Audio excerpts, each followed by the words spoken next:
What's up guys, and welcome to the weekly Q&A. Before we get into questions, I need to give a real quick shout out and thank you to Justin Kim, who donated $50 on Patreon. Thank you so much, Justin. That's huge. The first question this week comes from Igor, who asks how I think Darth Vader's going to get his red lightsaber crystal in the upcoming Darth Vader comic.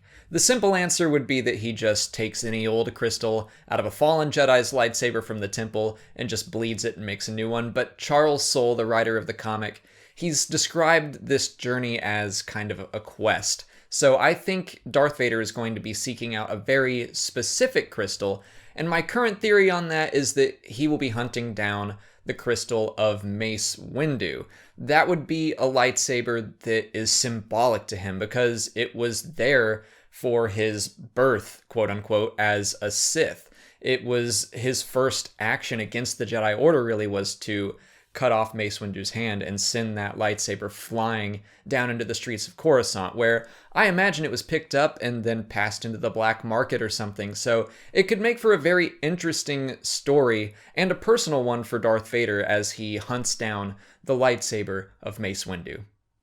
Hunter Leach wants to know if I would be interested in seeing an anthology movie told from the perspective of the Empire. And I think a fantastic story could be told that way. Like, let's see some normal, everyday people within the Empire, officers and normal troopers, and maybe they catch wind of, like, some rebel terrorist plot that's going to hurt civilians, and it's their job to find out who's responsible and stop it. It could be a very kind of military thriller type thing.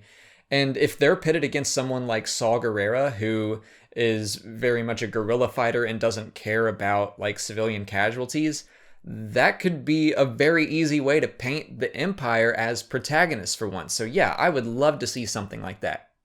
Tom Beasley asks if an R-rated Star Wars movie could ever happen, and I think it's possible, but highly unlikely. If we look at comic book movies in general, it took more than 15 years to get us to the point where we are today, where we have mainstream, successful R-rated comic book movies like Deadpool and Logan.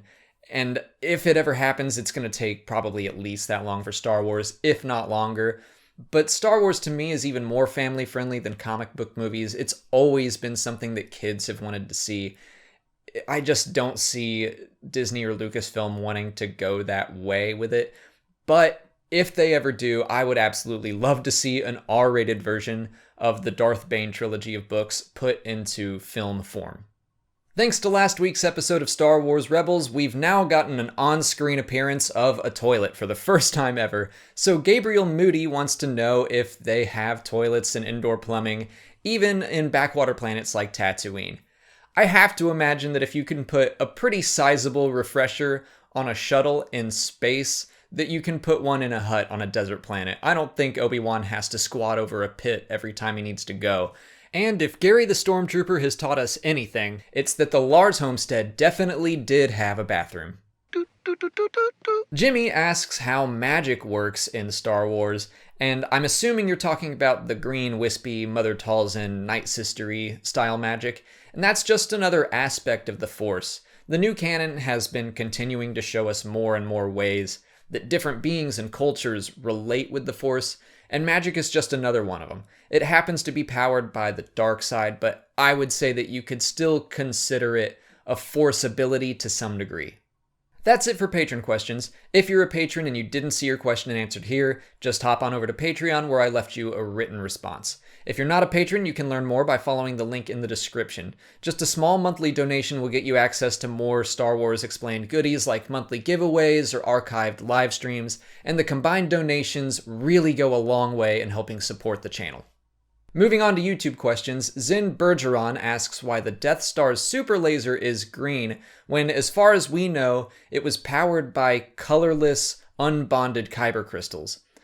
I think it was green initially just because it looked cool, so I don't know that there ever will be any official explanation beyond that. But I would argue that we don't know exactly how the Death Star works. It doesn't have to be the kyber crystals themselves giving it that green color.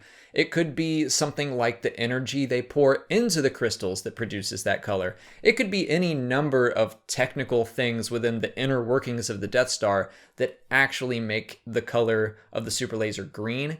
I wouldn't say that it has to be the kyber crystal itself.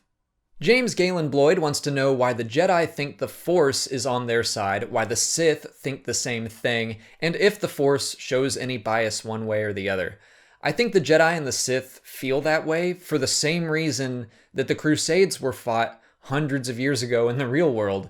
It's just that they think they're right and everyone else is wrong. Like I said earlier, there are more and more new belief systems surrounding the Force being introduced in the new canon.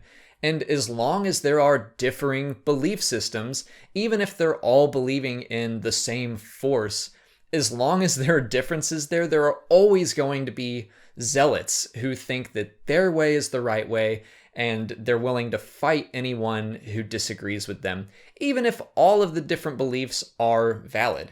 Now, as far as the Force showing bias, personally, I think the Force has a will of its own. It probably works through individuals in every belief system. I don't think it necessarily shows bias towards, like, specifically the Jedi, like theirs is the only right way.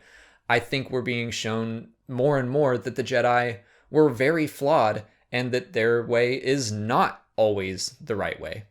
Digo Ibarra wants to know that if we ever get the theatrical home releases of the original trilogy, will we still have English text in there, or will it be changed to Abeche? Because in the original cut, it was written as English.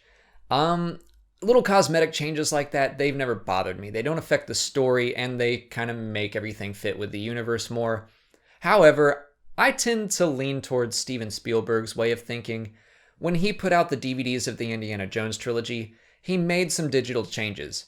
When he put out the Blu-rays, he put them back to the original way they were, and he said he made a mistake by changing them in the first place, and he thinks that films should remain the way that they were originally made. I like that. It shows growth for the film industry as a whole, and it's interesting to see how things were done back then. So I kind of like the whole preservation aspect of it. Like, I'd be okay if they kept the English, because that's just how it was made. They didn't have Abeche at the time, and it just shows the limitations of the industry and of the Star Wars universe at the time. So, like, in my head, I can know it's supposed to be Abeche, but that's just how it was, and I'd be okay with that. But that said, like I said, either way, I'm fine. I would just be thrilled to get the theatrical releases in any form. X-Wing Pro wants to know if we're ever going to see an X-Wing in Star Wars Rebels. Dave Filoni has pretty much confirmed that the X-Wings will appear. He's just waiting for the right epic moment to introduce them. So yeah, they're coming. Screen Ninja asks, if I had to choose one new character from The Force Awakens that might die in The Last Jedi, who would I pick? My pick right now is Poe Dameron. It's not someone that I want to die, but I feel like he was pretty much sidelined in The Force Awakens. He didn't get as much to do as the other new characters, and his character was originally meant to die in that film, and they just changed it. So by that logic, it makes me feel like if someone were going to die, and if I had to guess right now, that's my pick. But obviously, I don't want him to die. I really like the character, and I want to see him and Finn go on a best friend adventure throughout the whole movie. I just think he's the most likely based off of that logic and the history of the character's development.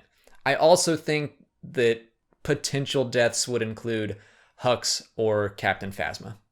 That's all the time I have for questions today. If you want to ask me something for next week, just put it in the comments here, or sign up for Patreon to get access to our weekly Q&A thread. If you haven't already, please like this video, subscribe to the channel, and follow me on Twitter, Instagram, and Facebook.